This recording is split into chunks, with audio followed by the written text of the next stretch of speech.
Assalamualaikum warahmatullahi wabarakatuh.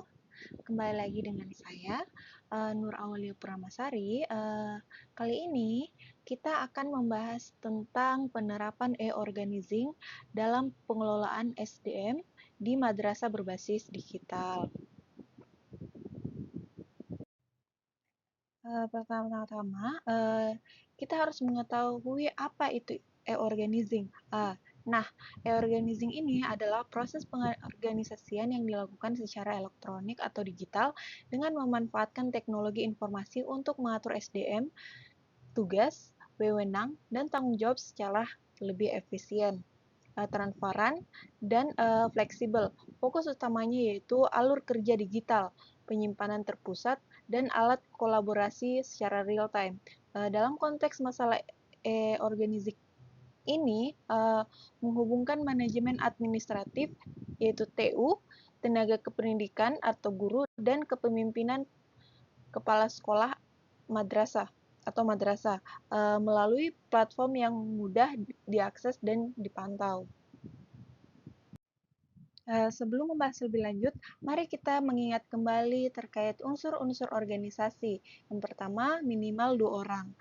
Keberadaan lebih dari satu individu yang saling berinteraksi untuk mencapai tujuan yang bersama. Kemudian ada yang kedua yaitu kerjasama.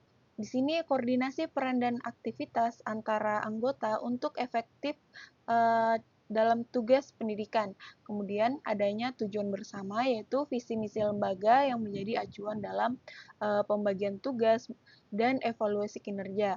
Kemudian dalam konteks madrasah, unsur tersebut terdiri atas kepala madrasah, wakil kepala madrasah, guru, tenaga administrasi, operator madrasah, serta siswa. Seluruh unsur tersebut ini bekerja sama untuk mencapai tujuan pendidikan yang telah ditetapkan. Kemudian, dalam pengorganisasian sumber daya manusia, terdapat 3 hal penting yang harus diperhatikan, yaitu yang pertama jenis dan banyaknya pekerjaan. Di sini identifikasi peran guru, mata pelajaran, kepala madrasah, atau tenaga administrasi, pusat pustakawan, laboran, dan pembina ekstrakurikuler dan sebagainya. Jumlah dan beban kerja menentukan struktur, kemudian orang dan keahlian. Pemetaan kompetensi setiap individu, sertifikasi keahlian pedagogis, literasi digital yang menjadi dasar penempatan tugas dan pengembangan. Kemudian yang terakhir yaitu job description. Di sini didefinisikan siapa yang mengerjakan apa, serta KPI, indikator keberhasilan dan kompetensi yang diperlukan untuk setiap posisi. Selanjutnya, ada 3 kaidah utama dalam pengorganisasian. Yang pertama adalah division of labor. Di sini pembagian kerja berdasarkan fungsi dan spesialisasi untuk meningkatkan produktivitas dan kualitas pembelajaran. Yang kedua, departmentalization, yaitu pengelompokan tugas menjadi unit kurikulum, sapras, keuangan, dan humas agar koordinasi dan akuntabilitas lebih jelas. Kemudian terakhir adalah span of control, yaitu menentukan jumlah bawahan yang efektif untuk satu pengawas menggunakan dukungan teknologi pemantauan dan dashboard kerjanya. Ketiga kaidah ini harus diadaptasi ke konteks madrasah, mulai dari ukuran lembaga, ketersediaan SDM, tingkat literasi digital. Sekarang kita masuk pada bagian inti, yaitu cara membuat e-organizing dalam pengelolaan sumber daya manusia di madrasah berbasis digital. Berikut langkah-langkah praktisnya. Langkah yang pertama yaitu analisis kebutuhan SDM. Tahap pertama dalam membangun e-organizing adalah melakukan identifikasi sumber daya manusia menggunakan Google Form atau Microsoft Form untuk mengetahui kekurangan dan kelebihan tenaga pendidik serta kebutuhan kompetensi. Kemudian, data yang perlu dikumpulkan antara lain yaitu nama dan jabatan, kompetensi, sertifikasi, pengalaman kerja, kemampuan teknologi informasi, serta beban kerja. Melalui proses ini, pimpinan dapat mengetahui potensi dan kapasitas setiap sumber daya manusia secara lebih akurat. Selanjutnya, langkah yang kedua adalah membuat struktur organisasi digital. Setelah SDM-nya teridentifikasi, langkah berikutnya adalah menyusun struktur organisasi digital. Dengan membuat organization chart menggunakan tools seperti Lucidrat, Canva, atau Microsoft Visio, struktur ini sebaiknya diunggah di cloud agar dapat diakses semua pihak. Kemudian, struktur organisasi ini berfungsi untuk menunjukkan hubungan kerja, jalur koordinasi, dan pembagian wewenang dalam organisasi. Dalam madrasah digital, struktur organisasi dapat disimpan dan dibagikan melalui platform online sehingga mudah diakses oleh seluruh anggota organisasi. Struktur tersebut mencakup kepala madrasah, wakil kepala madrasah, tim teknologi informasi, guru, tata usaha, operator madrasah. Dengan struktur yang jelas, setiap individu memahami posisi dan tanggung jawabnya. Kemudian langkah yang ketiga adalah membuat job description digital. Setiap jabatan memiliki deskripsi tugas, tanggung jawab, dan indikator kinerja atau KPI yang disimpan di Google Drive Nation atau sistem HRIS. Kemudian langkah yang keempat yaitu membangun sistem informasi SDM atau EHRM, yaitu menggunakan platform yang sudah tersedia di dunia pendidikan antara lain Google Workspace for Education, Microsoft 365 Education, dan sini aplikasi absensi online yaitu Hadir Fingerprint atau Cloud, Learning Management System atau Google Classroom atau Moodle.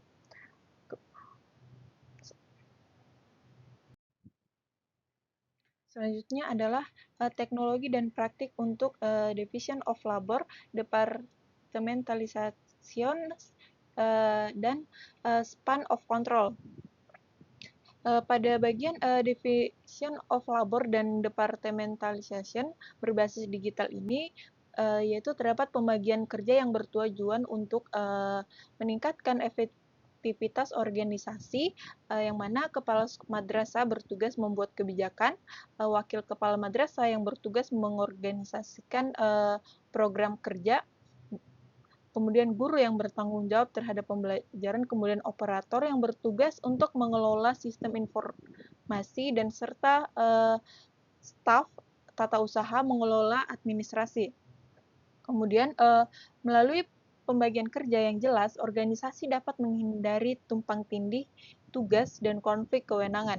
Setelah tugas dibagi, maka langkah berikutnya adalah menggunakan kolaborasi digital, yaitu kolaborasi digital merupakan kunci keberhasilan e-organizing. Beberapa platform yang dapat digunakan antara WhatsApp Group, Telegram, Google Workspace, Microsoft Microsoft Teams, Zoom Meeting, Google Drive. Kemudian melalui platform tersebut, seluruh anggota organisasi dapat berkomunikasi dan bekerja sama secara real time tanpa dibatasi ruang dan waktu. Kemudian informasi menjadi lebih cepat diterima dan pekerjaan dapat diselesaikan secara lebih efisien. Kemudian selanjutnya adalah span of control dengan teknologi, yaitu tahap berikutnya adalah mengintegrasikan seluruh data sumber daya manusia ke dalam sistem digital. Monitoring dilakukan untuk memastikan seluruh program berjalan sesuai dengan rencana. Beberapa indikator yang dapat dipantau adalah antara lain kehadiran guru, kinerja guru, aktivitas pembelajaran, penggunaan LMS, kemudian keikutsertaan dalam pelatihan.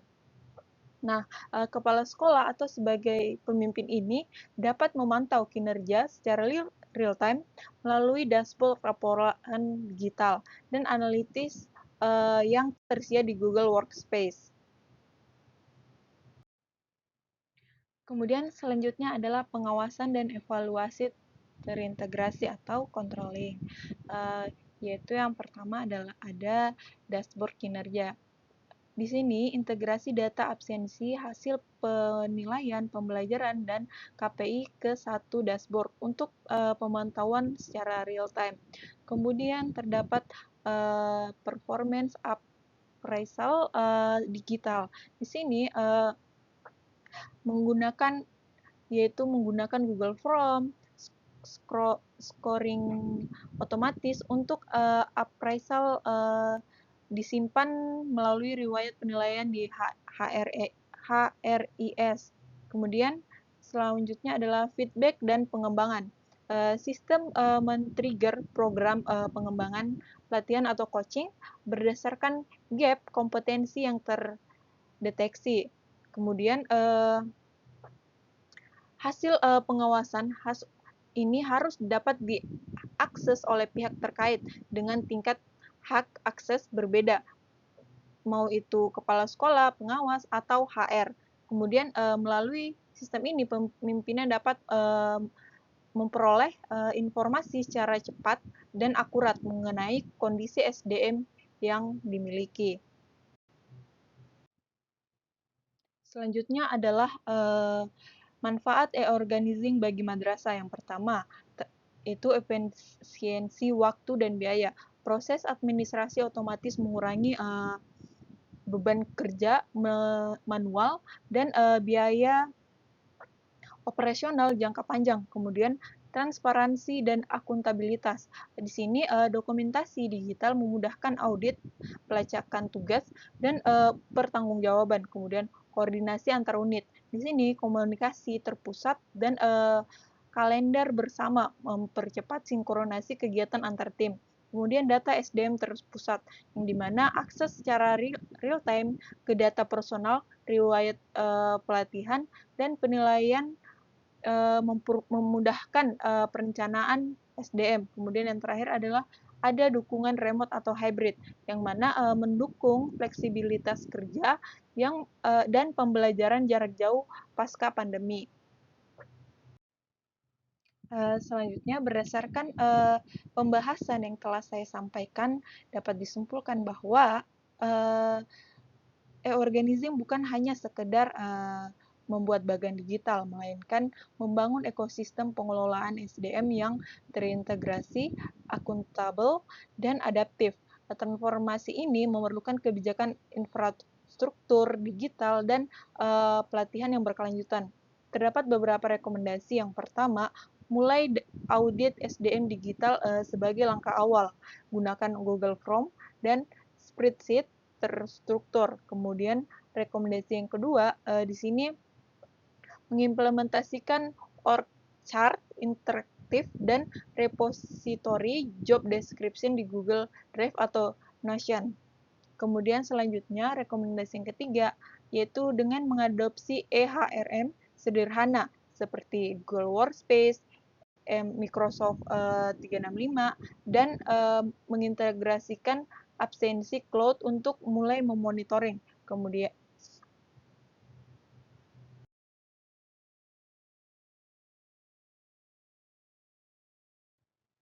Kemudian itulah tadi presentase yang dapat saya sampaikan. Semoga hal ini dapat memberikan pemahaman mengenai pentingnya penerapan organizing dalam pengelolaan sumber daya manusia di madrasah berbasis digital. Kemudian terima kasih atas perhatiannya. Mohon maaf bila terdapat kekurangan. Wassalamualaikum warahmatullahi wabarakatuh.